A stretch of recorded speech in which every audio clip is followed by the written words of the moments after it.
Welcome to this Get Started in Audacity video. And we're actually going to start with file management. So the first tip I have for you is have one folder for every project. All of the audio for that project should live in there. Let's take a look. So I've got this folder set up, and inside this folder I have music that I've downloaded. That includes, notice that I have a text edit document, and inside that gives me the title of the music, where I got it, what I need to do for correct attribution and credit for that sound. And that could be a Word document. I just use a text edit. I have my original audio. So this can be audio that I've captured from somewhere else. In this case, I captured some with the voice memo app on my phone, and also something I saved out from Audacity.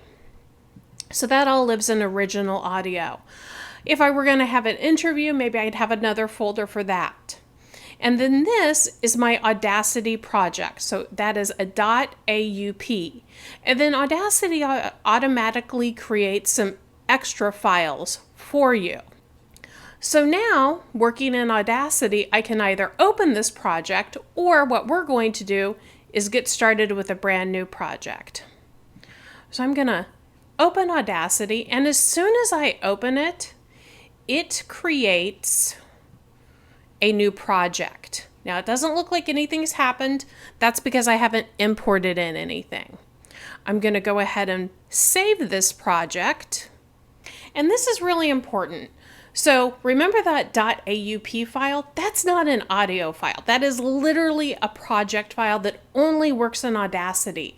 If I want an audio file that I can post elsewhere or use or share, I want to export. And we'll have another video for that. So I'm going to go into that project demo, and we're just going to name this Demo 2, just so we can get clear on what we're doing. And we'll hit save. So now you can notice we've got Demo 2 up here. So now I want to bring in that audio I mentioned earlier. There's two ways that can happen. One way is I just open up my original audio file, and I can just drag and drop that over.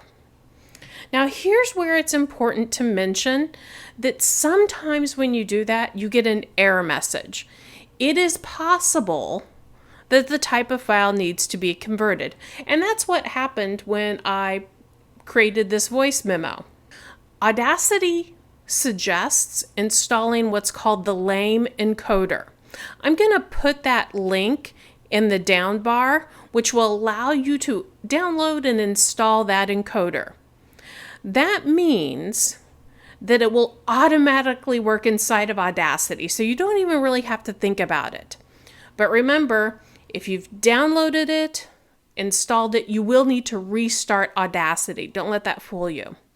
You can also use something like VLC, which is another free tool, and I'll include that link in the down bar as well. That can also be used to convert the audio. And you just need to convert that to a type of file that will be able to read, usually a .mp4. So that was just dragging and dropping. I'm just going to Command Z that and show you we can also file import audio. And I can just hunt down that project folder, go into the file, and bring that in.